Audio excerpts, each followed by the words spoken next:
Jeffrey and Jessica are sending each other nudes. It's so exciting, it feels so fulfilling. But then the next day, they're both sleep deprived and distracted. They choose the unhealthier option at lunch. They scroll, they complain. They keep living like this and they're about to witness the compound effect. Day in, day out, day in, day out, day in, day out. Before they know it, they are poor, fat, and miserable. You guys should have locked in at 21 years old. Adonis and Anastasia will not let that happen to them. They know about the compound effect, that small habits today create massive change in a few years. Adonis wakes up and hits a set of push-ups first thing in the morning to train his discipline, whilst Anastasia meditates. They go to sleep early and that means they choose the healthier option for lunch the next day. They're more present with their loved ones. Day in, day out, day in, day out, day in, day out. By 25 years old, they are living the dream. Back when I was 21 years old, I graduated with a psychology degree from university. And so I go onto Instagram and everyone's posting their graduation pictures. A girl that I know from high school, she's actually pretty successful. She got a first class honors in her degree, which is like the best level you can get. And she's already gotten accepted for the job that she's applied for. And she's starting off at £34,000 a year. Everyone is impressed by that because the average wage to start off is like 21, 23, 24,000. So she's pretty far ahead of everyone else. And I feel like I'm behind, not just her, but everyone else. I've applied for a few jobs and the only ones that have gotten back to me are the ones that I probably could have gotten before I even went to university in the first place. £17,500 a year, basically half of what she's gonna be making. So I feel so far behind at 21 years old. But by 25 years old, I'm also making 34,000 just like she was. But now I make it every month.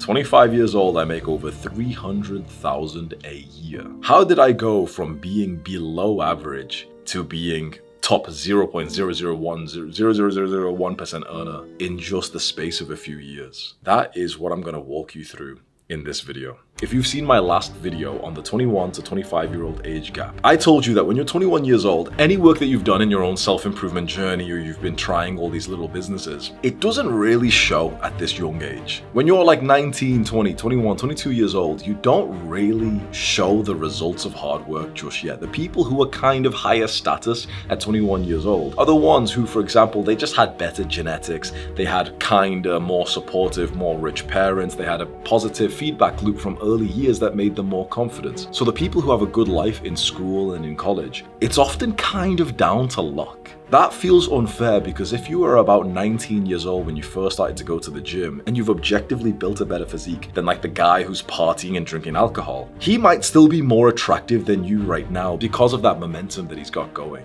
That sucks. But it's this age gap from 21 to 25 years old which really creates the separation of people, and that's when you'll notice who locked in and who fell off, because by the time you get to 25 years old, 90% of people have fallen off and they're just living like losers. They work a shit job that they hate, they're sleep deprived, they rely on alcohol to get through the week. They come back from work and they spend their time just scrolling and watching TV and then they drink alcohol every day and then they eat some shit food and they go to sleep and do it again and again and again. They're like the consumers, the Jeffreys of the world. That's 90% of people. These people are probably making $25,000 by the time they're 25 years old. Then there's like 9% of people who are like the prestigious ones. These are the ones who got the university degree and they got a decent career, and by the time they're 25 years old, they're making $35,000, maybe even $40,000 a year. They have respect. They have like a BMW on finance. Some of these people even have a mortgage for a house. Like they literally have their own house because they got into a relationship with someone else who's in like this top 9% of people. These people live a good life. They still are balanced. They come home from work and they still unwind watching a movie. They still scroll a little bit. They still drink some alcohol, but they're not like complete degenerates like the 90%. And then the last 1% are the ones who just absolutely crush it. These are the ones who either get an extremely high level career, maybe at like a tech company, or more often than not, they become business owners. These are the people who by the time they're 25 years old, they're making more like $100,000 a year. These are the people you want to become. And to put this into perspective, I was 3 times more successful than the 1%. So by the time I got to 25 years old, I was in the top like 0.00001% of people at that age group. And so in this video, I'm going to give you a full guide on exactly what I would do if I was 21 years old again, so that I can get to the point that I was when I was 25 where I was wildly more successful than any other person that I knew of. The first problem that you'll encounter in this journey of wanting to become very successful by the time you're 25 is that you don't actually believe that you can become successful. And so the solution to this is I need to brainwash you and update your beliefs. And there's 3 beliefs that you need right now. For the first new belief that you need to become successful, I want you to imagine that your mind is like a factory. And inside of this factory, there are 2 foremen, like 2 managers. One's name is Mr. Triumph and the other is Mr. Defeat. And they both oversee the production of your thoughts. These guys are in charge of how you think. Mr. Triumph makes you think thoughts of positivity, success, and ambition. Mr. Defeat makes you think thoughts of negativity, nihilism, of complacency. And both of these foremen, as soon as you beckon them forward, they will snap to attention and they will generate the thoughts that you've told them to. So let's say you wake up and you smile and you say, today's going to be a good day. Mr. Triumph will snap to attention and say, yes, today is going to be a good day. Look, it looks lovely outside. Do you remember yesterday that girl smiled at you? You're a handsome guy. And also your mother's health is getting better and your work is going so well. You've been really disciplining yourself recently. You ate clean yesterday. He's going to give you countless reasons why today is a good day. But let's say you wake up and the first thing you do is quickly check your phone and you see some negative bullshit on there. Mr. Defeat will snap to attention and say, yeah, you know what? Today is a bad day because, you know, the cost of living crisis and immigration is kind of crazy right now. And also, like, I'm pretty sure the Jews are doing everything these days. And also, do you remember a few days ago, you spoke to that girl and she just looked at you like you're a piece of shit because you are pretty fucking ugly. You know, your eyes are supposed to, the most attractive eyes are like hunter eyes, but your eyes have got negative canval tilt. You ugly fucking bastard. That's Mr. Defeat. Most people, they beckon Mr. Defeat every day. Tell me more. Tell me why I'm a piece of shit. Tell me why I'm ugly. Oh, let me click on another video that makes me feel ugly. Let me scroll past another piece of content that shows me the negativity in the world. Most people just say, Mr. Defeat, come on, Mr. Defeat, more. Let me really hear it, Mr. Defeat, more. And then no wonder why they're so fucking depressed and poor and fat and ugly. So what's the solution? You need to fire Mr. Defeat. You need to tell him, hey, get fucked. Your services are not needed. I don't need any of this negative fucking bullshit in my mind. You give Mr. Triumph a promotion and you say you are single-handedly going to run the thought production factory in my mind. Any thought that I get, I want you to triple down on it and make it all about success. Make it all about ambition, accomplishment. Make it all about positivity and optimism. You need to give Mr. Triumph more work. You need to literally think in your brain every single day. No, 1,000 times a day. Literally every 5 minutes, literally say the words, Mr. Triumph, tell me something positive about me. Mr. Triumph, tell me something positive about my girlfriend. Tell me something great about my mother. Tell me something great about the way that I've been working recently. And he'll say, well, look, you've been putting in more effort than ever recently. You are the most knowledgeable you've ever been recently. This is the most disciplined you've been. He will reaffirm the path that you're on, which will help you to just keep getting this momentum. Most people have given Mr. Defeat the complete control over their thinking. And I'm telling you, the way that you think leads to the actions that you take. When you think about what career or business you want to get into, let's say you want to be a YouTuber like me, if you let Mr. Triumph think about it, he'll say, well, look, the demand for content is the highest it's ever been. There's so much space in the market and you can make so much money at such a young age and you can also impact people, and it's also one of the fastest and easiest businesses there actually are. But Mr. Defeat will tell you, wait, you want to be a YouTuber? Do you not know how saturated that is? And remember that one friend from high school? Here's a little visualization of him laughing at you. You gain nothing by listening to Mr. Defeat. And you need to become so aware anytime he tries to pop his head back through the door when you fired him saying, hey, hang on 1 second, you're still a piece of shit and you're ugly. You need to fire him and lock the fucking door shut. You need only Mr. Triumph inside of the thought production factory in your mind. The second belief that you need to become successful is simply, if he can do it, so can I. When I was 21 years old, I was working in a homeless shelter for £9 an hour. I used to work night shifts, which meant that at 11:30 p.m. I would get ready for work and my shift would start at midnight. Just imagine that for a second. Most people's work starts at, 8 a.m., 9 a.m. My work would start at midnight. And a lot of the times I would work double shifts as well. So I swear to God, this is going to seem unrealistic. I used to work from midnight and I used to finish at 4 p.m. the next day. 16 hours I used to work. Starting from midnight to 4 p.m. Can you imagine that? I used to go to work and I'd take my laptop with me because I wanted to be an entrepreneur, and I would try all these online businesses like dropshipping, writing ebooks, animation, coding, YouTube. And one day I was sat there, it must have been like 2 or 3 or 4 a.m. and I'm watching, some random YouTube videos about making money. And this advert plays, and it's from a guy named Iman Gaji. His advert comes on and he says, "So I'm a 19-year-old high school dropout and I'm a millionaire." Yeah, right. He's just lying. Of course he's lying. Yeah, he's a scammer. He's lying. That's how I thought. Within a few seconds of thinking that, I started to get kind of depressed. Oh, yeah, he's lying. You can't even get that rich anyway. And maybe this business stuff isn't effective, and dropshipping's not really working. YouTube's not really working. Yeah, maybe you can't even make as much money as people say anyway. And maybe I should enlist into the military again. Maybe I should just go get like a better full-time job or something. I caught myself in like this downward spiral of thinking, this Mr. Defeat thinking. I was 21, he was 19, he was younger than me. So I was like, there's no way he's a millionaire and he's younger than me. It hurt my ego. And when I started to believe that he was lying and you can't become that successful so quickly, it started to make me doubt myself and the businesses I was trying as well. And I caught this. I'm so lucky I randomly just became aware of this. And I was like, hang on. The moment I believed that he was lying and that you can't become successful that quickly, I started to feel worse about myself and started to doubt myself. And so I asked myself, wait, what if I just believe he's telling the truth?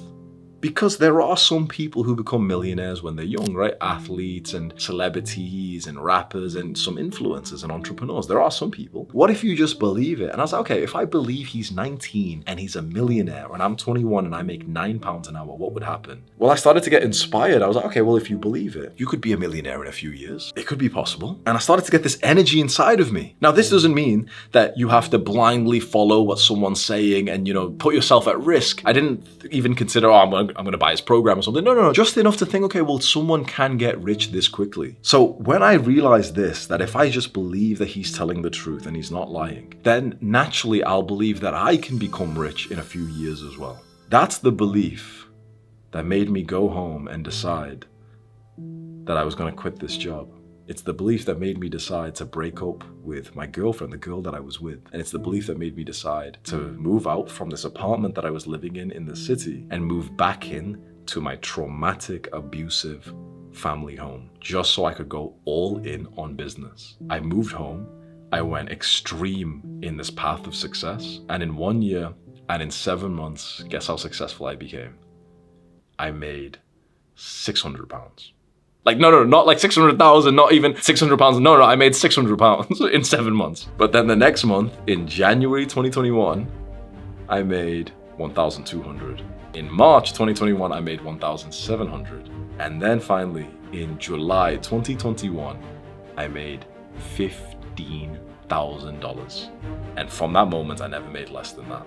It started with the belief, if he can do it, so can I. And then in 2022, one day I'm on Instagram and I follow that guy that, from the advert, Iman Gaji, I follow him. And he posted on his Instagram that he's gonna do some podcasts, so message him if you're a podcaster. And I thought, fuck it, let me message him, say, hey, do you wanna do a video together? And he replied and he said, yeah, let's do it. I'll fly you over to Dubai, let's do it here. I was like, what the fuck? So I fly over to Dubai and I stay in his apartment with him for a few days. And it was true. He was as rich as he said he was. It was like a full circle moment for me where the guy that I thought was like lying about his success, a few years later, I literally stay at his home for a few days. And I realized, wow, you can really get rich. And look, I didn't buy his program. Honestly, I didn't really watch even his videos or anything, but it was just like the belief that you can become successful when you're young. That's what made me so much progress. And the third belief that's really gonna help you on this journey to become successful is that action cures fear. Right now, when you're a young person, you have so much fear from the risks that you need to take. Maybe your parents are pressuring you to go to university, but you're not blind and you're looking at it thinking, well, there's no way I'm gonna get rich from doing that. There's no dream career that I need a degree for. I'm just gonna go get a degree just because it's something to do, and my parents are ignorant and naive and uneducated of the modern world. They think that it's still the same as it was back then, but degrees inflate, right? Degrees don't go away, and every year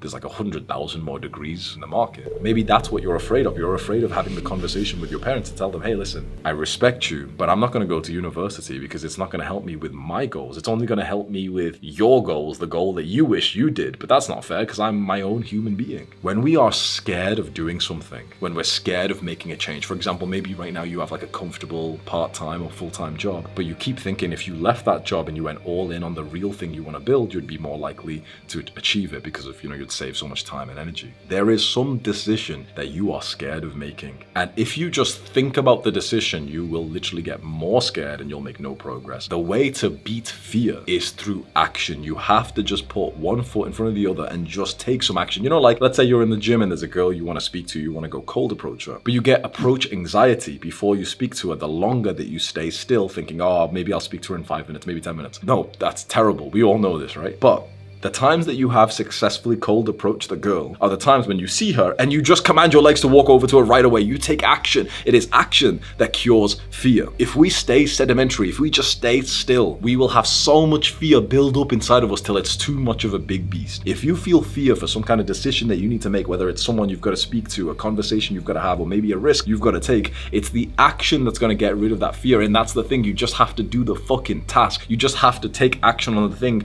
that you keep thinking about because you know it's right in your heart. I had to leave that job that I had and I was scared of doing it. I had fear to move back home to my family's home, but I knew just in my mind that if I go back home and I live with my family, I won't have expenses. I can go all in on this business. I can save time because I don't need to work a job. It would be better for me, but I was so scared of moving back home. I was scared of breaking up with my girlfriend. So I thought about these things for months up until I realized like just thinking about them doesn't stop the fear. You just have to take the action and go. But even if you implement all these new beliefs, the next problem you're going to go through is you don't actually know how to become successful. You don't know how to become a happy, sexy millionaire. So the solution to this is, well, you need to start your own self-education journey. School doesn't teach you how to become successful in your 20s. It teaches you how to become successful in your 60s, which is a fucking scam when you think about it. The point is to become successful when you're young so you can enjoy it and have all the freedom and the status and the money, not when you're like 40, 50, 60 years old and now you've got 500,000 in your compounding interest stock portfolio and now you can go on a cruise holiday when your fingers hurt. The fuck? The point is to become rich when you're young, but how do you do that if you've never been taught how to become successful? First and foremost, what is so important, you need to stop any consumption of bullshit, weak, unambitious, negative content. You need to stop immediately consuming any kind of content from people who are weak, who are telling you like, no, yeah, you can't become so rich when you're young. Oh, just slow down. Everything's fine in moderation, because these are the people holding you back. So that's first step number one. Stop watching bullshit that's going to hold you back. And the other way to level up your own self-education journey is through reading. Reading books is just beautiful. I don't watch content, by the way. I don't watch YouTubers, Instagram, whatever. It's honestly never really been helpful for me. But reading books has always been helpful for me. I actually have a 3-year streak of reading. Think about that. I have a 150-week streak. Do you know how people talk about the streak they're on for NoFap and it's like, oh, I'm on day 27. I think I'm on over a day 1,000 of reading. You know I'm like fucking really about this life, right? I'll see if I can find the screenshot for you. I'm really fucking about this life, okay? I'm telling you, I'm like the shit I talk to you about, I'm really doing it. So reading for me has been fucking huge. I read every day, minimum like 2 hours, sometimes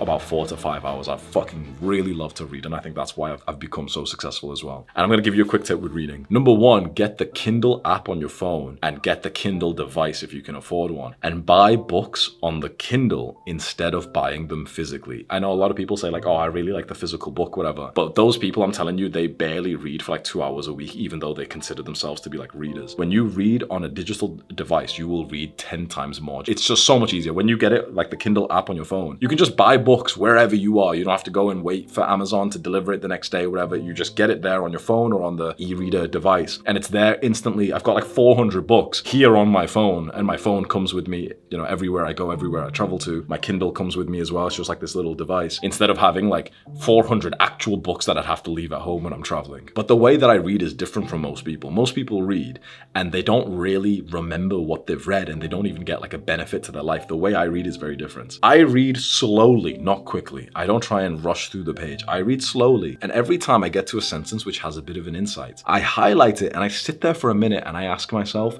a question about what I've just read. How can I use this? Okay, so the author just said that you should use the 80-20 rule for your relationships. Okay, what's the 80-20 rule for my relationships? Who is this reflective of? I will literally sit there and like deeply think about how I can use this book right now. And then I'll go and implement it right away. Like sometimes I'll literally be reading, I'll get an idea, I'll go on my phone, I'll go on the clock app and I'll set a reminder for like 2-3 hours. Okay, go and do that new task. Or I'll text someone right away, like whatever, I learned from this book. That's how I've made so much progress because of reading. Because I don't read with complete and utter undisturbed focus and flow. I read up until I get an idea of something to implement and I implement it and then I go back to reading. And the final thing I've been doing to read way more, and I've been getting shredded because of this, is now I read on the treadmill. So I go to the gym twice a day and I go on the treadmill and I put it on 8% incline and 5 miles an hour. And then I just put my phone with the Kindle app right there in front of me with some like techno, like instrumental music. And I just read. Honestly, it's actually easy to do. I never would have considered it to be easy.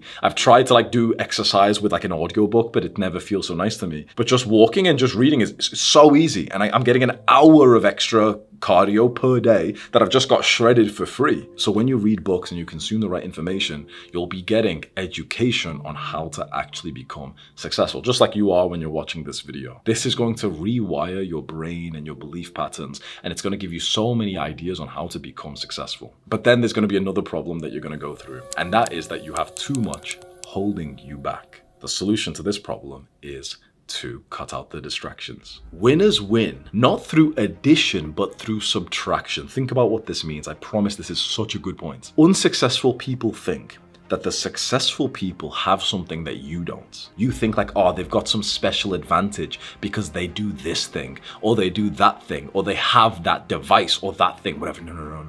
I'm telling you, please listen to this because this is huge. This is really such a big point. The successful version of you isn't doing things that you're not. No. He's not doing things that you are. There's a difference. He isn't doing more than you. He doesn't have more than you. He's doing less than you. He has less bullshit in his life. It is the random distracting bullshit that you have in your life that's actually holding you back. You need to subtract things from your life, not add more things in. For example, you need to subtract low quality relationships. You have friends that are Jeffries, you have friends that are Crabs, you maybe have a girlfriend right now that's like a Jessica, that she's doing nothing productive in a day. These people are holding you back. The winners who are becoming so successful, they've cut out these people from their lives so that they have less holding them back. Unsuccessful people think that the winners have like someone who helped them, like the mentor or something. No, most of the time the winners, they walked away from the people holding them back, and that's what let them shoot forward. You don't need to wait till you find the perfect mentor or anything like this, or getting the tribe, the average of the 5 people. Like, no, you don't need to find the winners to be around. You need to first get rid of the losers. There's losers in your life that you keep texting and you think, oh, but it's only a few seconds a day, I just reply to their text message, otherwise it'd be awkward. But I'm telling you, that's one of the reasons why you're actually moving slower in this game of success. If you're even just texting some losers, you are going to be moving in the game of success slower, because naturally you'll be spending some time acting like these people. You'll be talking like them. You'll be reading what they've texted you, and that's kind of like Jeffrey brainwashing. You probably have 1 or 2 people, specific people in your mind right now as I say these words, and you've been constantly fighting for them to keep them in your life, because sometimes it's kind of funny to hang out with them, but you're literally sacrificing your dream to be with these people that you're actually not even compatible with, just because you're scared of taking action to leave them behind, because it feels a bit heartless. But it's true. And one day you're not going to be friends with these people, and you're going to think, why the fuck did I wait like an extra 6 months or 12 months and still pretended to be friends with them when I didn't really want to? And the day that you actually really separate yourself from these people, what's going to happen? They're going to start hanging out with someone new. You think it's going to be like the most crazy thing ever. They're going to start hanging out with someone new who's actually like them, and you'll start hanging out with someone new who's actually like you. You need to get used to leaving people behind. And along with this, you need to keep making more sacrifices. And one of the other things you can sacrifice is actually pleasure. You need to get rid of the sort of pleasurable bad habits that feel fun right now, and have it so that your work and your pursuit of success is the most fun thing in your life. This is a huge point. I remember I learned this. I was lucky to learn this about 5 years ago. You need to make it so that your work is the most fun thing in your life. And you're probably thinking, wait, how do you do that? Because work's not that fun. No. You don't make work more fun.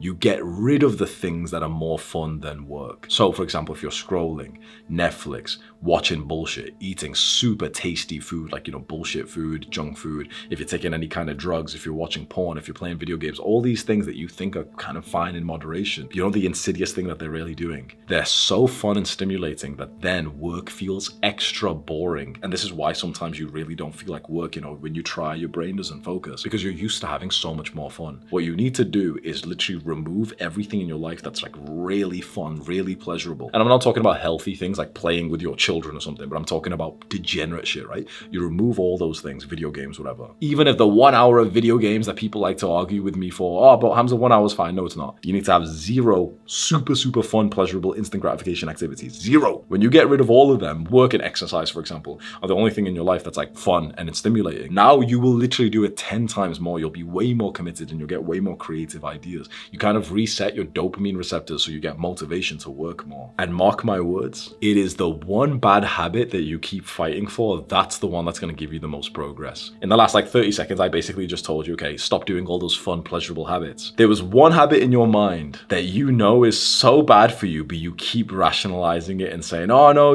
I can do a bit more of it. It might be weed for you, it might be video games, it might be anime, whatever it is. It's bad, but every time you try to quit, you always tell yourself, no, you know what? In some ways, it's kind of productive and everything fine in moderation. And this one's fine. And I don't even do the other habits that other people do. I don't even drink. I just smoke a little bit of weed. Or I don't even play video games. I just watch anime. Whatever it is, the one habit you keep fighting for is the one that when you sacrifice that one bad habit, you will have the biggest improvement to your productivity. I promise you. The one thing that you fight for, whether it's girls, it's porn, whether it's drugs, it's weed or alcohol or vapes or whatever the fuck, junk food, whatever it is, TV, whatever it is. It's that one bad habit that you've kept this entire time, even though you've quit other bad habits. This is the big one that's holding you back the most. And overall, your life is literally going to be better when you get rid of it, because now you're going to get the same sense of fulfillment and pleasure and joy, but now from healthy things like your work. Also, get rid of all the random distractions. Like I said, look, winners win through subtraction. You need to remove as much as possible from your life. So another version of this is, for example, go on your phone and just delete every fucking app on there. You should be one of those weirdos who has a phone where there's 3 apps on there. There's WhatsApp, Google Chrome, and your, I don't know, that's it. Literally just WhatsApp and Google Chrome are the only things you actually really fucking need for your phone. And Google Maps, for example, that's it. You don't need more things than that. You don't. It's the weirdo who literally, for example, doesn't even have a fucking smartphone or who doesn't even bring it to the gym. You need to remove all this baggage from your life and you'll focus so much more. Remove all these random websites that you've saved on your computer, these apps on your phone. Stop having all these distractions, these notifications just disturb you. The same with your contact list. Go into your contact list, go into who you follow and literally remove as many people as possible. You will win through subtraction, not through addition. It's not that you need to follow more creators. You need to follow less people. It's not that you need to meet more people. You need to stop spending as much time with the people that a low level that you're currently surrounded by. The same with your calendar. Have a look at your calendar if you've got one and you see these things that you usually do. Okay, I usually go do this. I usually do this. And it's it's not crazy fun. It's not good for you. It's just a bit of a distraction. The winners that you look up to, their lives are so simple. They literally just have 1 or 2 things in their life. They just have their work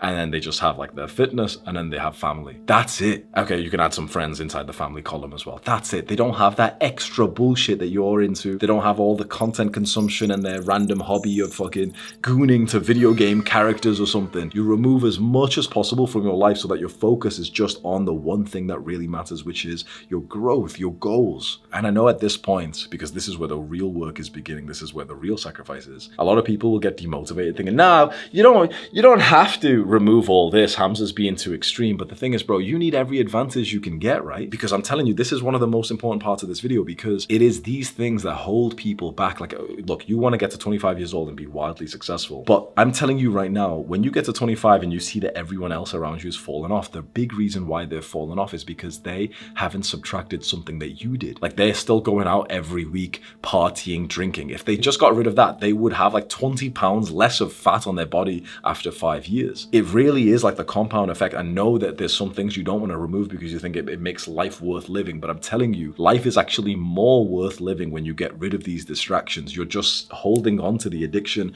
right now. But when you quit the thing that you keep fighting for, I promise when you get to 25 years old, you'll look around and be like, holy shit, I became successful because I got rid of that thing. It's weed, it's video games, junk food, alcohol. When you're 25 years old and you look around at people and everyone's kind of fat fatter and uglier and not very successful. It's because they all did something that you stopped doing. Those friends who were playing video games in high school, they carried on playing video games, and that's why they're all fucking losers, whereas you're not, because you stopped, you subtracted video games. Those friends that kept on going out and drinking 1 or 2 times every week, you didn't do that, and now you're successful because you've subtracted that from your life. And then this is where some people will try and argue with me, and they'll say, oh, but Hamza, you're wrong, because this one guy, he smokes weed and he's really successful. And to that I always say, yeah, he might be, but he's successful in spite of smoking weed. He should be the next level. Even the greats could have been greater. If you see someone who's super successful, but for example, they have like a drinking problem, you shouldn't be thinking, oh, well, drinking made them successful. No, you should be thinking, holy shit, imagine how fucking high level he would have been if he wasn't a drinker, if he wasn't a fucking alcoholic, he'd be next level, right? It's so easy to see someone who's successful and to think, oh, but look, he still parties. Yeah, but like he parties and now he's cheating on his fucking wife. Now he's about to get like divorced in the next 5-10 years. You're going to see this, right? Like, let's say with Conor McGregor, people will say, oh, but look, Hamza, like he drinks and he takes cocaine and he cheats on his wife. He's still successful. No, he's going to lose it all in like, bro, in 5-10 years, you're going to see that his wife is going to divorce him and his wife's going to get like 100 million from this. And he's going to go into a massive negative spiral and he'll probably try and kill himself because he'll lose his children. These people that you see who are super successful, but they've got some glaring bad habit, like some addiction, like drugs and alcohol and lust and whatever, they're successful in spite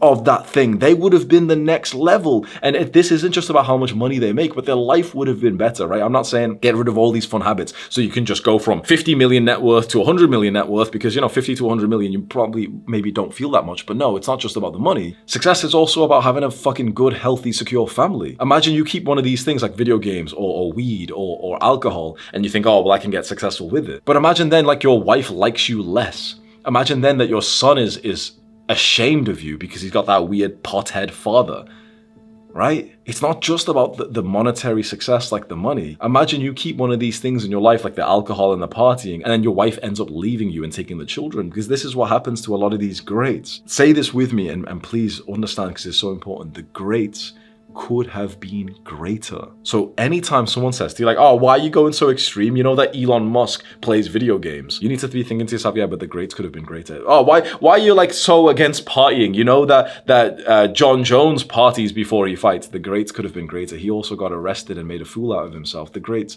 could have been greater. Oh, but you know that McGregor drinks alcohol. Why are you so against alcohol? The greats could have been greater. Maybe he wouldn't have had the fucking massive fall. Maybe he wouldn't have cheated on his wife as many times if he didn't do these habits. People become successful in spite of their bad habits, not because of them.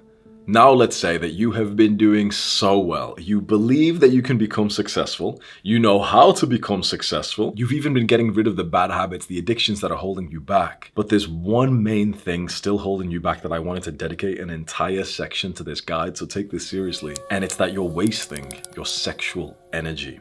You need to learn how to harness your sexual energy. You need to learn how to transmutate your sexual energy, because it is such a powerful force for becoming successful if you use it right. Why do you think that most men only hit their stride in their career in their late 30s and 40s? It's because when we're young, we're just so horny and distracted and stupid because we're chasing girls, or we're so obsessed with them. And even if you're not chasing girls, you're just still thinking about them all the time anyway. And when you're young, you're more lustful and you're drawn into more pointless Snapchatting, DMing, Instagram, FaceTime with people that you'd never actually want to have a family with. So much of your time, your energy, your focus, your shower thoughts can be taken away if you stay as a lustful young person.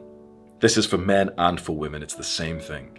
And this is one of the hardest problems to overcome. It has been for me as well. So I want to give you a piece of advice for this. Level 1, 0 porn and masturbation allowed anymore. 0, right? We already know this. Porn is terrible for you and you need to get away from it as fast as possible. It fucks up your dopamine receptors. It fucks up your ability to even get into a happy, healthy relationship. It fucks up your tolerance to being turned on by a real human being. So 0 porn allowed ever. Softcore porn, anything. 0 even sexual, explicit nudes and those kinds of messages to each other. A lot of young guys end up texting a girl who's in like a different country just because you're kind of flirting and being sexual with her online. No, stop all all that. It's just such a waste of time. Look, if you meet a person that you feel like you could actually have a family with, like literally you think, holy shit, she's got like wife quality traits, or for the 2% of my female audience, you meet a guy who you think like he literally is like a husband level guy. Fair enough. Okay, go ahead with that. But until then, you're mostly just kind of wasting your time. It's kind of like a bad habit that feels good right now, but it's just setting you down the wrong path. Just like eating sugar, right? It like hooking up with someone is like eating sugar times 100, where it's like, yeah, it feels exciting right now. You've got a craving, but it is absolutely going to distract you from your pursuit. Now, I think at the same time, you should learn to, for example, speak to girls. I think at the same time, you should learn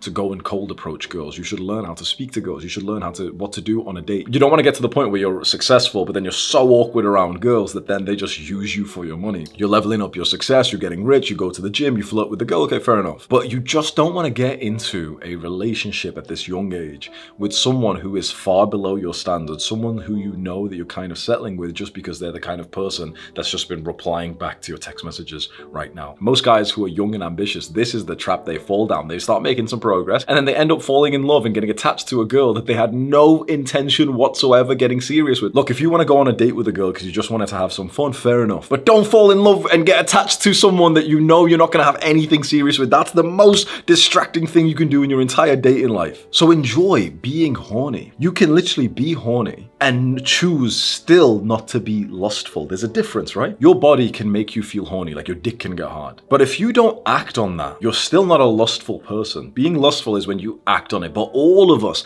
get the desire for lust. All of us get the desire for hooking up with someone. All of us get the desire to stare at someone. But if you don't do the actions and you just have the bodily sensations that arise and leave and arise and leave, you're not a bad person for that. So one thing I like to say to young guys particularly is get used to being horny and doing nothing about it. Sometimes you'll be working and you'll randomly think of a girl and your dick will just get hard. Let it be hard. Literally just like when your dick's hard, you don't have to just start jacking off. You don't have to start texting a girl. You don't have to do anything. Your dick can literally just be hard when you're working. That's fine. My dick's hard right now. That's fine. You don't have to change your action just because you feel a little bit extra horny today. Enjoy that sexual energy inside of you and do the exact same thing you were going to do anyway in your disciplined path. And along with this, get used to rejecting people that you know are just not going to be good for you. Like, look, if you want a serious relationship, if you want a family, and you know, for example, you want like a very high quality woman, you want like a girl who's like never had a hookup before, for example, then when you meet a girl and you can tell she doesn't meet your standards, you need to get used to rejecting her fast and not just keep her around or text her or speak to her just because it's someone to speak to. Men need to get into the habit, like girls do, that when you look at a girl and you can instantly tell she's not your wife, you know, by the way she dresses, for example, you choose manually to literally not even look at her again, right? Stop being the guy who's constantly staring at girls that you don't even want to be with. Get used to rejecting girls. Start enjoying it. Sometimes girls will look at you, they'll smile at you, and you can kind of subtly tell that she wants you. But in your mind, you'll be thinking, you know what? She's not who I want. Yesterday, me and my friend Kaz, we were downstairs and we were talking really deeply about overcoming lust. And I said to him, it's been good for me recently, I'm not gonna lie. This is probably the most progress I've ever made from lust in my entire life. The last 1.5, 2 months, I have been so good. And I said to him, the reason why I've been so committed to this is one, because I'm just putting all my energy into work because I just want to make the best fucking videos for you that I possibly can. But I said to him too, I was like, you know what? Look, I have slipped up a bunch of times. I started flirting with girls. Not to boast, hopefully you... It sounds cringe when I say this, right? But you need to know some things, right? I don't live the life like normal guys. Normal guys, they text a girl, she doesn't reply. Girls text me, I don't reply. I get 100, 200, 300 matches a day on Tinder. I walk outside my home and girls want me to fuck them. I had a girl follow me home the other day. I have girls stare at me. I have girls approach me these days, right? Bro, I'm like the big fucking guy. I'm the fucking movie star. I'm the celebrity. I'm like the fucking most attractive, most desirable guy, in every fucking place I go to. I swear to God. You can think it's cringe, you can think it's arrogant, whatever, but I'm telling you just by the results, it doesn't matter what some fucking other man, he'll look at me and be like, oh, but you're only a 7 out of 10. Doesn't matter what a fucking guy rates me. What matters is how women respond to me. Women respond to me like I'm the fucking best guy ever. I swear to God. So that makes it extra hard, right? But I'm telling you this because I said to him, look, bro, every day I go to the gym, there's minimum 3 to 5 girls who, if I spoke to them, I'd fuck them within an hour of speaking to them. We come back to my place. I've done that loads, right? But I told him, you know what? I just don't even want that. I want to have the discipline that even if a girl comes up to me and she cold approaches me, that I can say no. And I said to him, you know what? why. Because in the last few months, when I've been getting away from lust, I've still messed up and I've still went up to speak to girls. I've still had girls come up to speak to me and I still, like kind of flirty, play with them a little bit and, talk and maybe get the number. And, and I said to him, basically, the problem is when I'm doing this, I'm not living with integrity. I told him this one time a few days ago, this girl kept on staring at me. So I went up to her and spoke to her, but I spoke like a retard. Like I stuttered my words and everything. And she was still kind of into me, right? But I came home and I knew that's like, I'm usually more smooth than that. And I said to him, that's been happening a couple of times because I'm not living with integrity. As I'm speaking to these girls, I don't feel like I should be doing that. And so it kind of destroys your self-esteem when you are doing something that you know you shouldn't be. I can't wait to meet my future wife. Like I'm so ready to have a family. I'm just waiting wherever the fuck she is. She's somewhere, right? I can't wait to meet my fucking future wife to have children. Look, no offense to like women and stuff, but I'm just going to be honest. For me personally, I take one look at a woman and I know she's not wife quality. I know by the way she dresses. I see the tattoos. Nope, not my wife. She could be a good girl. She could be an amazing person. Not my wife. My wife is not dressing like that. My wife is not behaving like that. My wife doesn't have like those, like the gym clothes, which is just like skin tight, ass out on show, butt crack. You know what I mean? Like my wife's not wearing that. I don't give a fuck. I'm not European, so I don't believe in the lie of like, oh, but she can, you can grow together. No, fuck you. I want her to already be a high quality fucking person before I met her because I'm a fucking high quality person as well, right? So that's my values. And I said to my friend, like the few times in the last little while that I've kind of been more lustful than I wanted to be, and I've been, just entertaining things with a girl that I know that I'm not going to take seriously. Maybe I'll bang her or something. I've been not smooth with them because I'm lacking integrity, and that made me really think deeply. I was like, is that the way you want to live? Do you want to do things that make you feel like you're lacking the integrity? Do you want to act in a way that goes against what your values are? And so you lose trust in yourself. That's huge. Like that's just unacceptable, right? So if you're watching this right now and you are an extremely ambitious young person, inside of you right now is most likely the desire thinking, you know what? I want to have sex. Of course I do. But with the right person. I don't want to be distracted. I don't want to go off the deep end with degeneracy. I don't want to be on Tinder. I don't want to be like hooking up with random girls because it's just not that good for you. Like it's fun. Don't get me wrong. It's fun in the same way that video games and sugar is, but it's not the ultimate discipline move. It's not, right? So that's what I've been thinking recently. And I've been hyping this up to my friends saying like, bro, this is the most like disciplined I've been away from lust in like probably ever in my life. And it's also, this is the most attractive that I've been. This is the most I can feel how desirable I walk into the gym every day and it's like the message that I hear in my own mind. Maybe I'm delusional, but the message is like, oh yeah, I'm the fucking hottest, most attractive, most desirable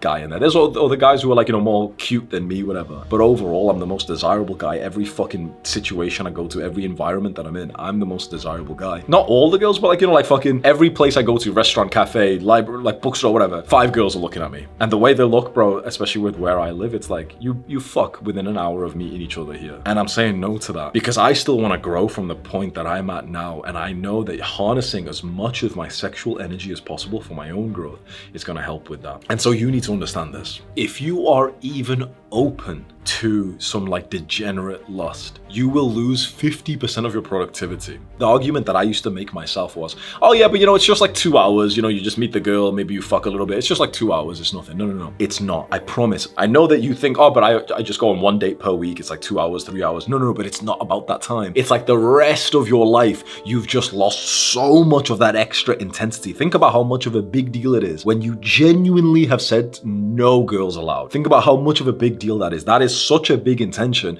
that then you will double down on your pursuit of growth. I promise. Do you see the difference, right? Like it'd be so easy for you to watch this and think, oh no, but like, Hamza, you know what? But I'll just fuck a little bit. Like you did that and you still got successful. Yeah, sure. I did. But I'm telling you, I got successful in spite of that. It could have been way higher level. There's something to be said about getting experience and becoming good with the opposite sex, especially for men. Not so much with women. Men prefer women who don't have experience. Women prefer men who have experience. Even though all women will say, oh no, I don't want a guy who's a player. Don't listen to them. They actually do. Like women will say, I'm a virgin and I want a virgin too. Not really. She wants a guy who's kind of like a virgin like us, but he's so charming and confident that he doesn't really have the skills of a virgin. Basically what I'm saying is, we as guys, we want a girl who has no experience before us. Girls, they will lie and say that they want a guy who doesn't have much experience, but actually what they say doesn't matter. Who they go for is the guy with experience. So this is where it gets a bit awkward because for you to be good with girls, you actually do need to get experience. This is something I've been debating in my mind for the last few years. Do young men need experience with girls? And girls will tell you, no, you don't. I want a guy who hasn't,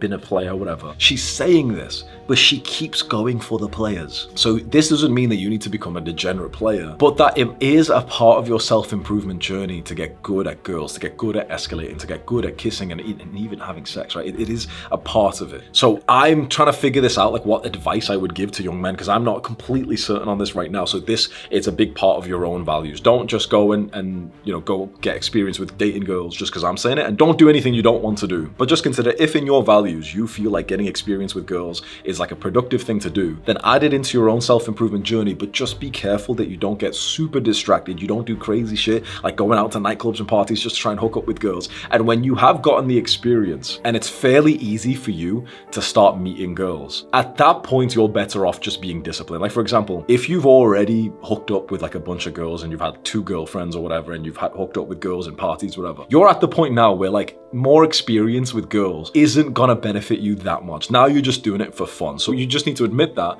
or you just think, you know what, fuck it, now's the season for me to be disciplined. Now, there could be a guy watching this who has no experience with girls, and he could benefit from going out and speaking to more girls, cold approaching, going on dates, learning how to kiss, and so on. So for him, it would be part of his discipline to actually go out and speak to girls. Just see how awkward this is for me to give advice, because for me, it's more of a discipline thing for me to not go and even look at girls and approach them and talk to them and even end up smashing them or going on dates. But for a young guy who has no experience right now, it's actually more of a discipline thing for him to go up and speak to girls. So you need to just be honest to yourself. Where are you? Are you at the point where more experience with girls would really, really help you because you don't have much experience at all? Or are you at the point where, if you're just being honest, bro, you've been with 5 girls, you've been with 10 girls, at this point, you're fairly confident and you'll naturally level up over time. Now might be the time for you to sort of take a step back, take all of the sexual energy, be completely rejecting all girls just for the next like year, 2 years, 3 years whilst you build yourself up. And then when you're like 25 years old, you can start dating and trying to find a great woman. That's just what I've seen. And so you've got to try and find the balance between what is the big priority for you right now. If it's really success, then it might be better for you to just hold off right now and to just focus on success. But then also the problem with that is, let's say you build all the success, you get to 25 years old, you're rich, but you're still like a kissless virgin. I see so many guys who have become successful, they've gotten rich, and then their self-esteem is fucked because they don't know how to talk to girls. So talking to girls and learning that skill is very important. And it's very nice to do that when you're quite young compared to when you become more of a man and it feels kind of cringe that you're learning how to speak to a woman when you're like 26 years old, for example. That being said, to simplify all this advice, if the number one priority in your life is success and to level up your career or business, basically just reject dating and sex for now. Some point in the future, you can start doing it, fair enough. But for right now, if your biggest priority is just becoming successful, just block out the concept of dating, sex, anything from your mind completely. Even if someone who's hot is looking at you, avert your gaze. And so then, if you're not watching porn, if you're not masturbating, if you're not having sex, one question I get asked all the time, which I want to answer here is, are wet dreams a bad thing? A wet dream is when a guy basically ejaculates when he's sleeping. And it usually happens when you're on nofap and you're also not having sex because you've just built up so much fucking semen inside of you. Are they a bad thing? I actually think no. I actually think it's a good sign that you've been so disciplined that now your body's saying, hey, you've got this excess sperm, just fucking get rid of it right now. And it's a bit, annoying. You wake up, you're in a mess, whatever. Okay, clean it off. Don't ever feel guilty about that at all. Some guys have messaged me saying, does it count as like a reset of my nofap streak? No. The streak that you're keeping with your nofap or, away from lust, it's from your own behavior. If you involuntarily just ejaculated in your sleep, you're not a bad person for that. You've not purposefully jacked off. You didn't make the decision. That's absolutely fine. I think it's a good sign. What if you don't know what career or business is right for you? I'm going to help you to figure this out right now. I want you to imagine that we're sat in a parked car on this road. At the end of this road is a T-junction, so you can go left or you can go right. And we just sat still, parked in this car, wondering which direction do we need to go, left or right, when we get to the end of this road. Some people will sit in this parked car for months trying to figure this out. What's the correct way to find out? Fucking drive! Just fucking go down the road! What the fuck? Get to the end of the fucking road and look, and then just fucking choose one. Okay, you go left, you drive left, and you're like, oh wait, this is the wrong one. Okay, I'll just do a U-turn and just go right. You could do that in 2 minutes, but some people will sit in that parked car, they won't drive in any direction, and they'll just keep wondering, is it left or is it right? I need to know before I even try. No, just go drive, and if you took the wrong turn, you can just do a U-turn and go back. This is the big constraints for young people when they're trying to figure out what business or career to get into. They think so much without without trying. They just think, oh, I'm thinking about starting an online business. I'm thinking about it. You're a fucking pussy. You don't think about it, you just fucking try it. In the time that you've been thinking about starting an online business, the best version of you's already made like $1,000 from it. He's already tried like 2, 3, 4 different businesses, and now he's actually chose the one that he wants. Can you see how idiotic it is that so many young people, they literally they're trying to figure out which business model to do or which career to do. And instead of just trying it, they'll try and think about it. They'll try and watch content about it. They'll think about starting it instead of just trying it.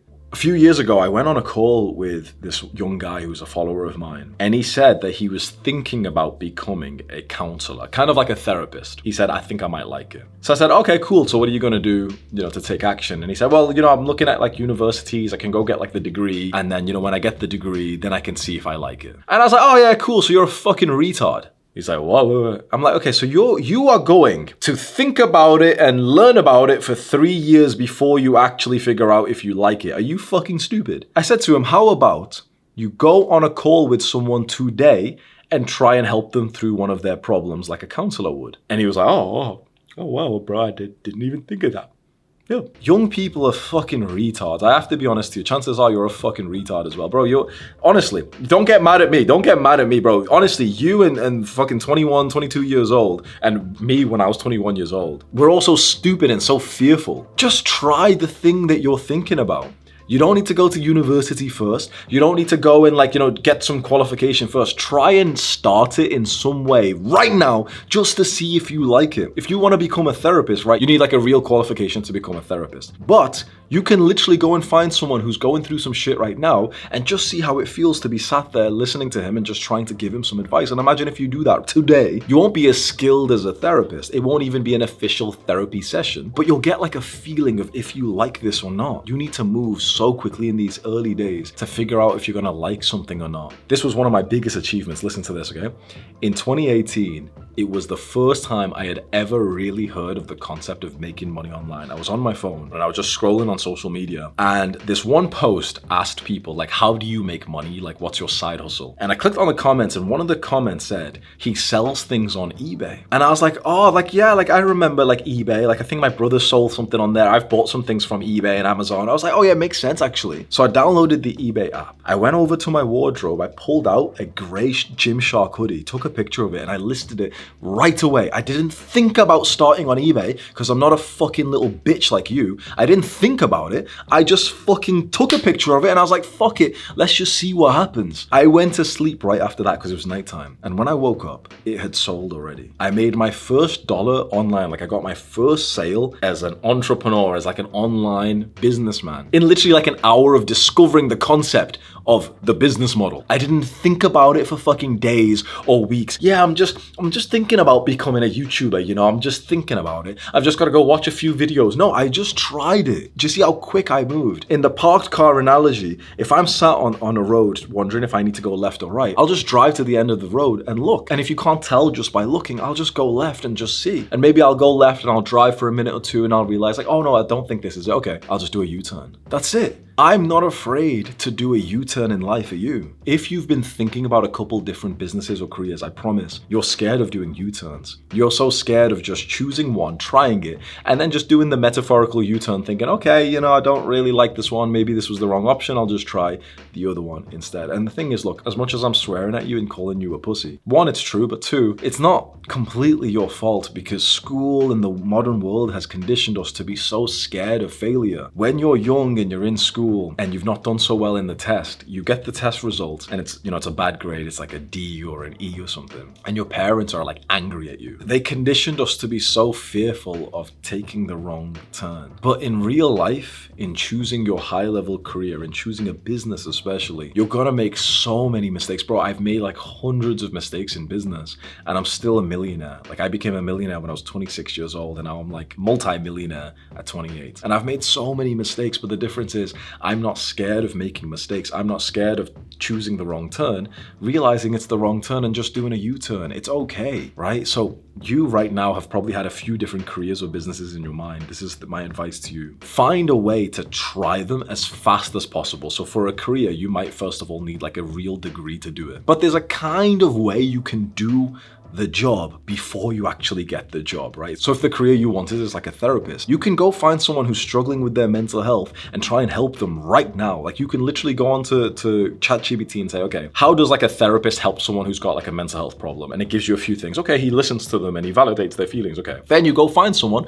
who's struggling with it. You just go post online. You post it on your Instagram. Hey, I just feel like helping someone who's maybe not doing so well right now. If you just book a free call with me and I can talk to you. That's it. And you might get someone who books a call and they're like, oh yes, bro, I've not seen you since high school. Yeah, I'm kind of struggling with this. Yeah, you know, this is, and then you just listen to them and see if you enjoy it. Maybe you do this call and you're like, oh, this was boring as fuck. It was awkward. No, I don't like that at all. Maybe you do that, right? I tried a bunch of businesses and a few of them, the moment I tried them, I was like, oh yeah, I don't want to do this. Like I tried coding, like software development. So I went on this website that a lot of people go onto, freecodecamp.org or something. And I started to do it and you know, it's like, oh, okay, hello world or some bullshit. And I was like, you know what? I don't want to be a fucking dork. And I did it for a few hours, but I was like, yeah, this is not for me. But I tried it. And so I knew I didn't just think about being a coder for months, just thinking about it. I just gave it a try. So how about this as a challenge for you? Whatever businesses you've been thinking of, go and try and make $1 in them as fast as possible. Let's say, for example, you've heard that being like a YouTuber is a good way to make money, being a content creator, being a coach. How about you go make a couple of YouTube videos fast and you go sell like a coaching call with you for like $1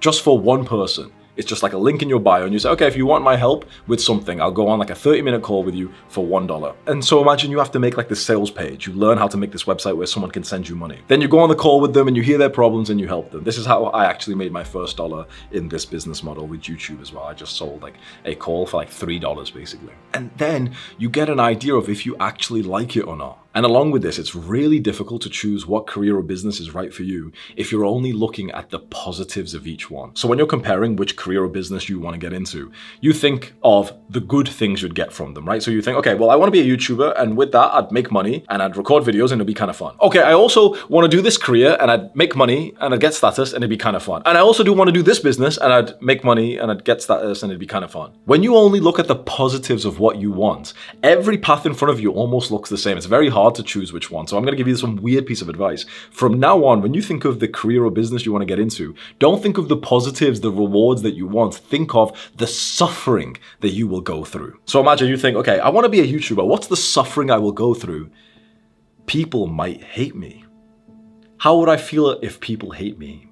You know what? I've always been pretty good with that. And I think it developed me in some ways. So that's not a bad problem. I'd probably end up exposing a lot of details of my private life, but to be honest, I actually quite like oversharing anyway, so that's not even a problem either. And you'll realize one of the careers or businesses that you've got in your mind, the suffering, the problems of it are actually things that you'd look forward to compared to the other one. So when I thought this back in 2020, I was trying to figure out what to do as well. And I thought of the different businesses I was trying, and one of them was drop shipping. And I thought, okay, what's the problems, the pains with that? Well, you're not really helping society. You're just selling bullshit products. Your customers hate you. They've got a long delivery time. It's not purposeful. You're just some weird fucking middleman. I was like, yeah, you know what? The suffering of this is not something I want to live with. Okay, the suffering for being a coder. Well, I don't want to be like a fucking dork just staring into the computer all day. And I don't want to go work for some tech company that's just making their platforms and algorithms so addictive to people and just stealing human life energy. And you know, I started to go one by one with all these different businesses. And when I thought of the suffering for being a YouTuber, I thought, people will leave some hate comments. And I thought, okay, but that's something I can actually live with. It would actually develop me quite well. I'll go through some technical problems, like maybe I record a video and the file gets deleted, or I'm editing a video and like my editing software crashes and I have to go on like, you know, some like YouTube tech. Hello guys, welcome to Tech India. Today I'm going to be showing you how to fix error 31. I'm going to have to watch one of these fucking bullshit videos. And I was like, you know what? I'll take that pain. I'll take it. And so that's how I decided on YouTube. Out of all the businesses I was considering, I realized that YouTube was the one where the problems that would arise because I chose this path were actually ones I was almost like looking forward to in a weird way. So think about all the paths in front of you, this career, this business, and ask yourself, okay, what pain will you go through from each one? One of them you'll find has the pain that is more like a pain to everyone else, but for some weird fucked up way, you'd be thinking like, no, for some reason, I'd kind of like that actually.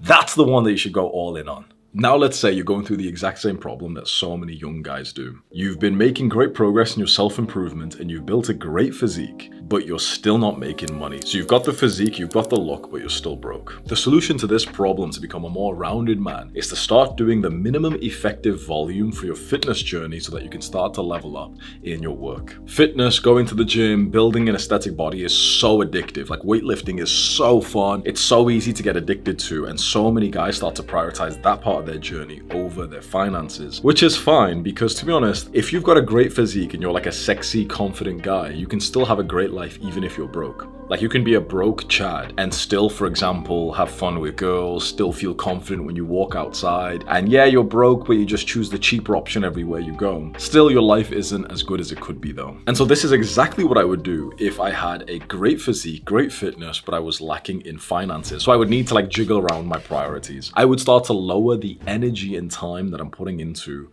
my weightlifting journey, because the truth is, building a physique is really fun, it's really important, but it's very taxing. Yeah, you just go to the gym for like 1 hour a day, but honestly, like your entire day can get dedicated to the gym, especially if you're dialing in your nutrition and you're eating around the clock, especially if you're having a big pre-workout meal, post-workout meal. And it's so common to go hit a hard workout in the gym and then for like 6 hours afterwards, your brain is just like retarded. You can't really work. So the big lesson here is you need to take so much of the priority away from your fitness journey and put it into your finances. So this is exactly what I would do. I would do a maximum of just 3 or 4 workouts per week. 3 days full body or 4 days upper lower splits. Inside of those workouts, I drop the volume, so I would only allow myself to do 2 sets per exercise. So some of the volume, some of the fatigue has went off. And then the other thing I would do, this is so interesting, I would do less reps per set, so you'd use heavier weight, which actually feels way less fatiguing. So for example, if you usually do a bunch of exercises for like 12 to 15 to 20 reps, even 30 reps, that's still really nice for muscle gain. And I usually actually prefer lifting in that rep range because you get a massive pump, but you also find yourself being way more fatigued and tired afterwards. When you lower the reps per set to anywhere from 4 to about 8, you'll do it and you won't get as crazy fatigued or pumped. You can still build a fairly equal amount of muscle. Like the studies show that if you do around 5 reps up to about 30, you'll build the same amount of muscle. But it's just that this way you'll be using more weight and you'll have less fatigue compared to like doing a 15 rep set where you're absolutely dying on the last rep and your muscles are so full of blood that you're pumped up and then your brain's just stupid afterwards. Along with this, I would wake up and I would prioritize deep work on my business or my career. And I would never, ever work out in the morning. I would only ever work out in the daytime or the evening time. That way, when you wake up, you're fresh, sit down and work for a good few hours, get everything you need to do, maybe even read about your career, your business, learn about it, do everything you need. And then finally, I would go to the gym later on. Because when you go to the gym first thing in the morning, especially for these like weightlifting workouts, the work you do afterwards is so much worse. Maybe you haven't become aware of that just yet, but if you are someone who's made good progress in your fitness, but not good progress in your career or business, this can be one of the reasons why, is because you're just prioritizing your fitness journey too much. And in terms of dieting, if I needed to prioritize my work, I would not bulk. Bulking is where you're gaining weight, so you want to get stronger and bigger in the gym. I wouldn't bulk because you need to eat more, so you have an extra meal per day, which is more distracting. When you're digesting food, your brain's just stupid, right? So you almost want to have as few calories in meals as possible so that you've got more time to work and you've got less food to digest. So for example, if I weigh 80 kg and I want to put my fitness journey as a second priority over my work and finances, I would just maintain 80 kg for the next 6 months. You'll build an okay amount of muscle. You'll also lose a little bit of fat. And 6 months from now, if you're still 80 kg in both, you'll look quite significantly better without needing to bulk or to cut or anything, which just saves like extra energy and mental bandwidth. I would also eat the exact same meals at the same time every day. I wouldn't be cute with my diet. I would literally just have the same 3-4 meals that I eat every day, and I just make them mindlessly without experimenting or constantly changing my macros or my workout routine. I just keep everything so regimented so that I can automatically do anything I need to in my fitness journey so that more of my energy is available for my work. And the final part of this, if you are someone who's got a great physique, but you've been struggling with your finances, something so specific that I've never heard someone talk about, but if you really want to prioritize your work now, not your fitness anymore, stop consuming any kind of fitness content. So on Instagram, on YouTube, if you're watching videos from like bodybuilders, Sam Sulek, Jeff Nippard, stop watching them, unsubscribe, don't recommend channel, and start watching only content about leveling up your work and your finances. Now, let's say you've got the opposite problem to that. So this is a bit more rare, but still some people get here as well. Let's say you're getting closer to 25 years old, you've been putting in the work, you've been getting successful in your career or your business, but you're a bit of a dork. Like you're a rich dork. You make money, but you don't have that sort of gangster personality that girls like. You don't feel like a sort of alpha male next to other guys. Yeah, you make money. Yeah, you make 10K, 25K, 30K, but you're almost like a wimp next to other guys. So you want to level up your fitness journey, get more jacked, get more masculine. What should you do for this? For this scenario, where your money is good, your success is good, but you're sort of masculine, jacked, primal kind of identity, your physique and stuff isn't on level. For this scenario, the solution is to create an alter ego.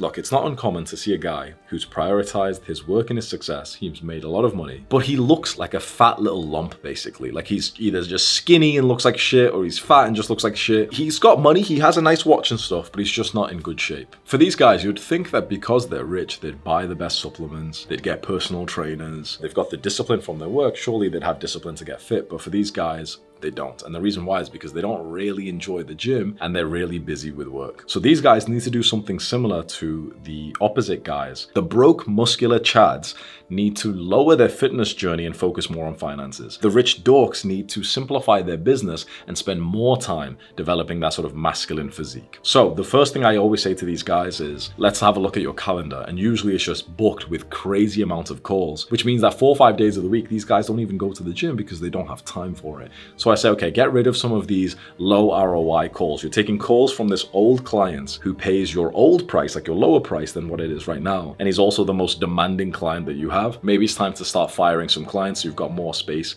in your calendar. If you're one of these guys who overwork so much that you don't even have time for the gym, the book that you need to obsess over is The 4-Hour Workweek by Tim Ferriss. You need to start removing some of this fluff from your day-to-day life so that you've got more time to go to the gym and build a physique. Once you've got the time to go to the gym, this is where you need to adopt more of a self-image, like an alter ego. So if you happen to find yourself being like a bit of a rich dork in the future, where you've made money, you've got success, you are doing decent in a career or business, but you don't have that sort of like gangster personality, you know, of like a man who's a real winner, and you don't have the physique or anything. I've always found it's a self-image thing. These guys still see themselves as like that sort of like dorky little nerd from high school, and they feel a bit awkward stepping into the gym and feeling like one of the sort of sexy, attractive guys who can grunt his face when he does the reps. These guys work out like little pussies where they'll do a set and they'll put the weight down when they're like 7 reps in reserve. Look, if you don't have a good physique, to grow muscle is very painful. You need to be like gritting your teeth on the last few reps and literally you need to be like that level, bro. You need to be like grunting with this fucking pain. I know that in social media content, when you see some like fitness influencer, they're like trying to look cool when they're trying to look cool, right? But I'm telling you, to actually build muscle, you need to lift weights. But you need to lift weights so much that you get so close to the point that you can't move it anymore. And that's when your face is literally like this.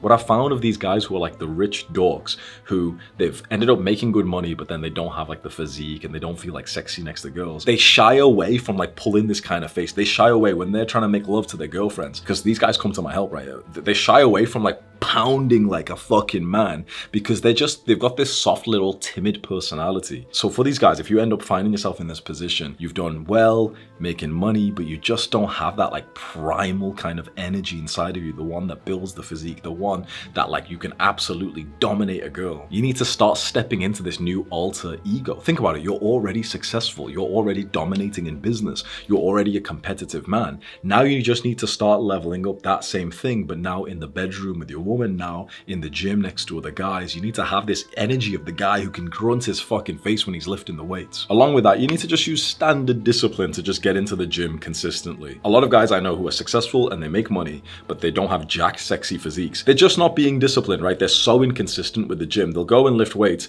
3 or 4 days a week right now, and then for 2 weeks they won't go because they're building something out in their business. No. No matter how busy you are, you have sacred, non-negotiable time for going to the gym and building the physique. Because if you're already making good money right now, let's say 10K a month or even more than that, but you have like a bit of a shit physique, like you're not like jacked, sexy, 6-pack, cap delts, you'll get a higher boost to your life building the aesthetic body than you will going from 10K to 50K a month. Honestly, building the aesthetic body is fucking huge. And if you just build that and you're poor, okay, fair enough, you want to make money, fair. But right now you're doing good on money. You need to switch over a bit and actually build the physique as a bit more of the priority. And you'll notice that when you've built the physique, you'll start making more money in your business because your self-image will go up. You'll close more guys on your sales calls, you'll get more clients, you'll retain them because you're more of a masculine, stronger leader. You like yourself more, you respect yourself more. And of course that shows up in the way that you create content or you show up for your clients. And for the love of God, for these guys who are like the rich dorks and they don't have good physiques, but you really want to level this place up, get good sleep. Don't you ever fucking stay up past like 11 p.m. still taking calls and stuff. You need to set up your calendar so that it doesn't fuck up your health and your fitness journey. A lot of these guys who they've made some great progress in their finances but not in their fitness, they'll come to me and they'll say like, oh, but I didn't go to the gym today because I was up till 3 a.m. taking sales calls. And I'm like, at that point, you're worse than a fucking 9-to-5 little rat race worker, right? If you have to work at ridiculous hours, use the 4-hour work week principles to make sure that you're not doing anything crazy like staying up so late, taking calls, have some respect for yourself and your own health and fitness. Let's say you understand everything that we've covered, but the final problem that you're going through as a young person from ages 21 to 25 is just staying consistent on this journey and the habits that you need to be doing. To become consistent, you need to actually realize how consistency works. I'm actually shocked at how little people understand consistency. You think consistency is going every day, right? That's not what consistency is. Consistency is when you've started a good habit. Like let's say, for example, you started weightlifting. Consistency is that you're still weightlifting 5, 10, 25, 50 years later. That's what consistency is. Consistency is not missing a day. Consistency is basically just not quitting even though 5 years has went past, even though your loved one has passed away. It's just not quitting, still assuming that you're going. Because look, through life, there's going to be ebbs and flows of the time that you can put into something like fitness or into your work or into meditation. There's going to be ebbs and flows. You can't expect to like meditate every single day of your life or to go to the gym 4 days per week, every single week for the rest of your life.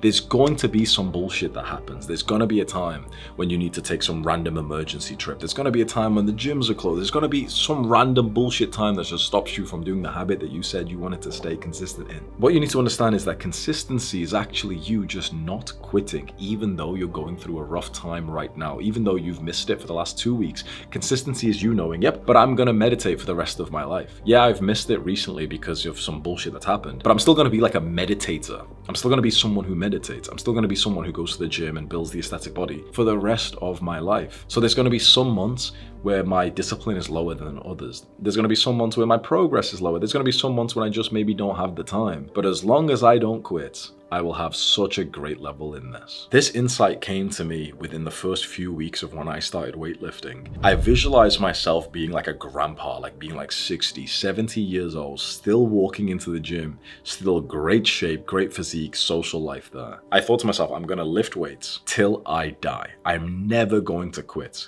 because of just how important I realized it was. That's what consistency is. Don't get so upset at yourself when you miss a few days here and there, because in the grand scheme of things, it's just a small blip.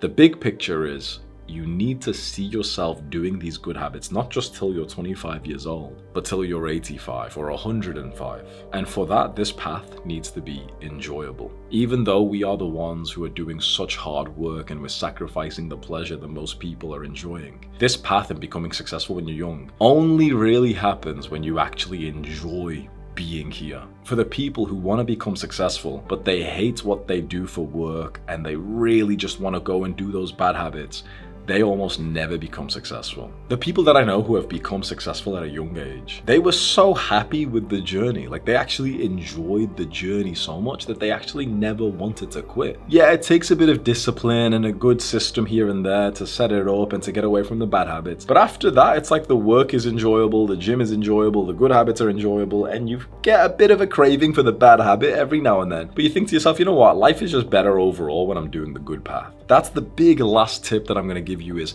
make the lifestyle that you're living for this goal of yours to become wildly successful by the time you're 25. Make it enjoyable so that you never want to quit, because I want you to get to 25 years old and be like a young Adonis like I was. I want more people to join my tribe so that we can just get stronger together. And if you implement the advice that I've given you in this full guide, you will get here. Trust me when I say everything is true. When you get to 25 years old and you've been following this guide and also the rest of my videos, and you will look to people that you looked up to, you will look to the people who were higher status than you, they were higher level than you in high school and college, and you will just think, what the fuck, Hamza was right. Everyone fell off apart from you because you committed yourself to self-improvement just like I did. The hot girls that you had a crush on are now mid. The guy that you were kind of jealous of because he was dating one of the girls that was like too hot for you, he's like ungroomed and kind of fat now. And for the 2% of my female audience, the mean girls who were kind of picking on you in high school, they're all like single mothers by the time you're 25 years old, or they've got like a double chin from years of alcohol abuse. Like literally every single person degrades so much by the time they get to 25, apart from the people who take their self-improvement journey seriously. This is why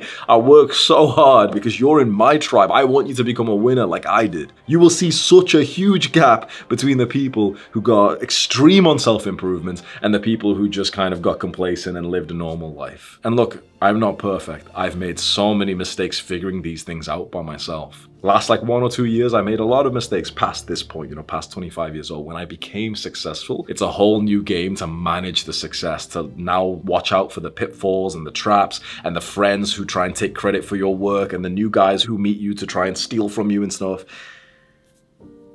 I made a lot of mistakes getting up to 25. I made a lot of mistakes going past that point. For me, why I'm bringing so much energy to these videos is because I feel like I'm back on such an upwards climb. And this path of discipline and self-improvement just feels amazing. Like I feel it, bro. I'm coming back up now. I'm going hard on my own self-improvement journey because I slacked in the last few years when I got successful. And it feels so amazing to be in that hard discipline grind, that like being away from lust and just being so focused on your self-improvement journey. I stumbled in the last few years, but I'm coming back up. And I know that my followers who watch me for a long time, you feel the energy that we have here, that things are coming back up, that I'm getting more serious. That means that you're getting more serious. We're all climbing up together because I want you to go through a similar transformation that I did. It was absolutely amazing. And I'm so proud of myself that I just put in the work when I was 21, 22, 23 years old, when everyone else was still going out and drinking and having fun. I was inside just working on my fucking business. I was meditating 1 hour a day. I was staying disciplined in my diet, in my training. It absolutely is worth it. And it absolutely does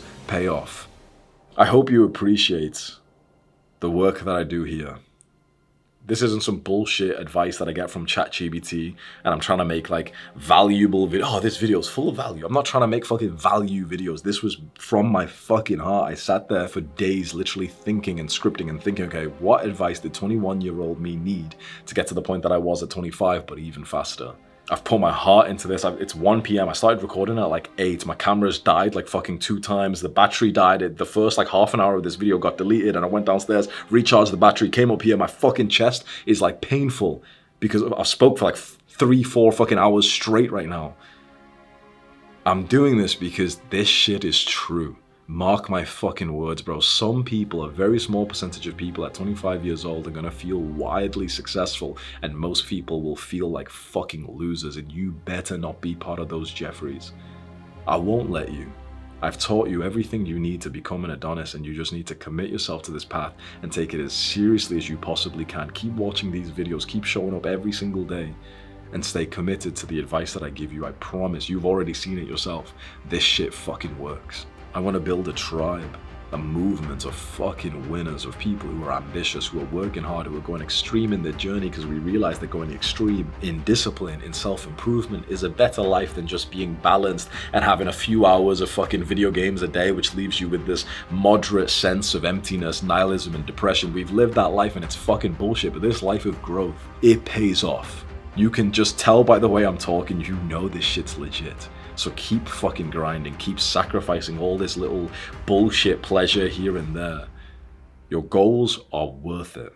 I wish you the best of luck in your journey, and I'll be here on this channel just constantly reaffirming the advice I'm giving you, so make sure you keep tuning in to get more of the lessons. I don't sell often from my videos because I want to just help you for free. But if you want to go extreme in your journey and you want to invest money to like make progress faster, then my paid programs are even better than my free content. So you can go check those out. Link in the description. Do the hard work, especially when you don't feel like it. Mwah.